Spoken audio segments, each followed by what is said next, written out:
you can see, the cows are back in here in this little shed thing that we have off the back of our garage. They hopped the hot wire fence after being in it for a couple days. It was the first night we left them out, and we thought they would be okay just because they'd been in it for like 2 or 3 days. And we kept bringing them back in here at nighttime, and that was the first time we decided that we just leave them and see what would happen. And the next morning we got up and Brady went to go get a load of pallets so we could get some hay stacked, and Bonnie was out in the middle of the road and Sunny was totally gone. So little Bonnie here, which is our belted Galloway, and Sunny. So Bonnie stuck around. Sunny here decided to go explore apparently, and our neighbor Don came over that morning because he heard the cows, or heard Bonnie bellowing out in the road, and wanted to see what was going on. And then he went and searched some of the property for us, and then he actually went and searched like all the neighbors' properties. And then we went over to our other neighbor's house, and I was gonna check their barn area, just because we don't have any fences between us and all of our neighbor properties. And he was actually nice enough to get on a 4-wheeler too, and so we had like the whole neighborhood searching for our cows, which took a few hours. And then we actually ended up finding her down the road like a mile at another neighbor's house, and she was just laying next to the driveway. So I'm really grateful we found her.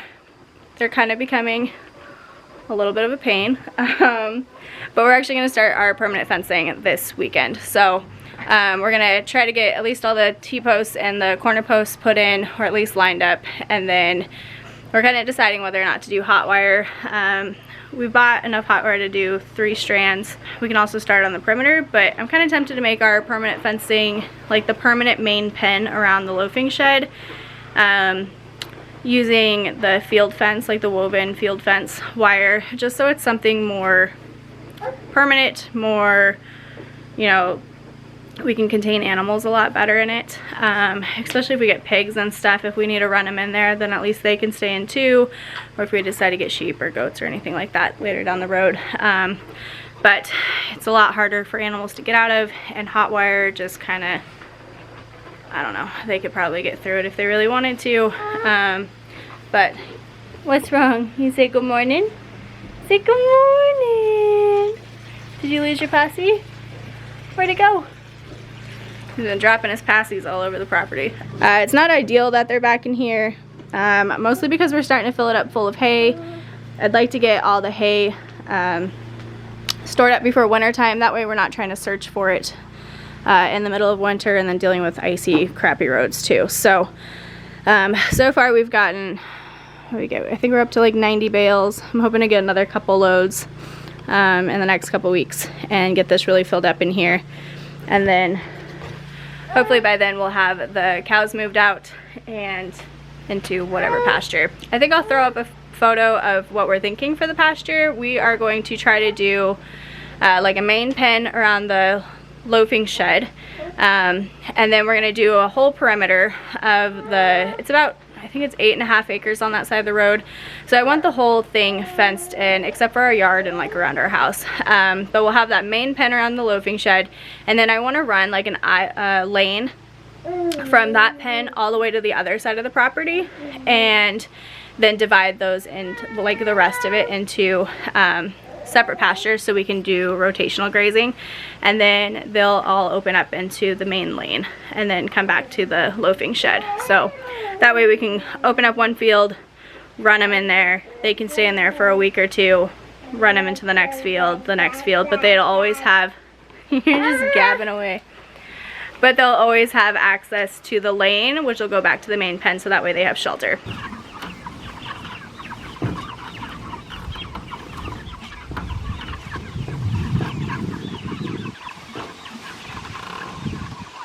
This is our second batch of meat chickens. They are a little muddy. It's been super wet out here and raining every day. But they're about 6 weeks old, so we got 2 weeks left. We got one random little guy in there. It'll go out with the main chickens when these guys are done. But these guys will be ready to butcher in about 2 weeks. And Brady comes out here every day, gets them fed and watered. and gets them moved. Fresh grass. Yep, they're dirty. They are really dirty. But this is what it looks like behind them. So this is yesterday, and then just every day they go to a different section. So they move down the line. The one thing we did different with this batch of chickens is we actually got this new 4-foot broiler feeder. You can see. And the top bar rotates, and so they can't roost on it, which is really nice, so they're not pooping in it. And then the other thing is we got this, I think it's called a Plisson water. I don't know if you can see that there. Right there. The Plisson water, and so it's weighted, and it runs up to this 5-gallon bucket. And it's just got a little tube in it, super simple.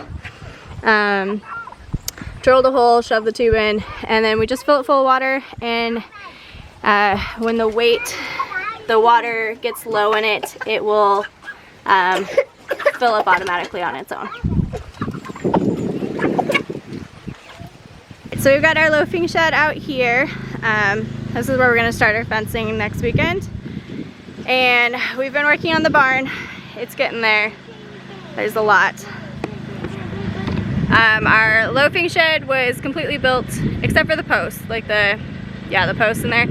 They were bought, but everything else on the loafing shed was actually used from the old barn. All of the metal roofing is off the old barn. All of the purlins, all of the rafters actually, or joists or whatever they're called, are off the old barn, and they actually fit perfect. We didn't measure. We probably should have planned it a little better, but it ended up working out. So that's hopefully gonna be done soon. It needs some siding, but otherwise we are currently just going through the barn, pulling out any of the decent wood that we will be able to save and reuse. All the stuff that we can't reuse, we're just gonna end up burning probably, just to get rid of it instead of having to take it to the dump. So that's what we're working on.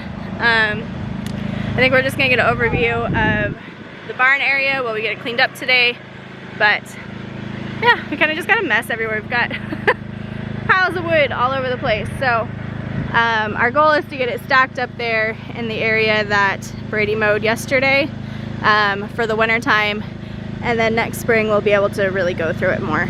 So we're just kind of trying to beat winter here. So the weather's definitely changed.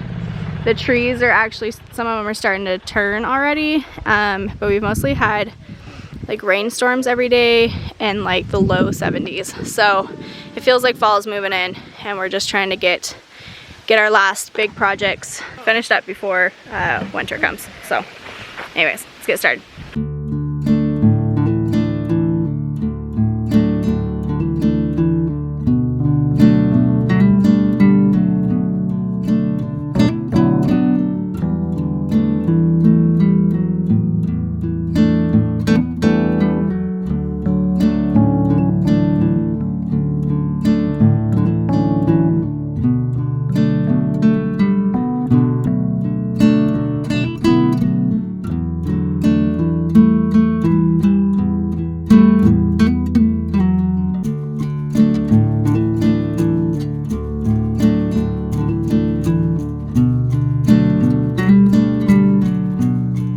Yesterday I got all this wood piled up, and today we're gonna load it in the trailer. That's right. Where does it go? What? Where do we take it? We take it to the fire pit to burn it.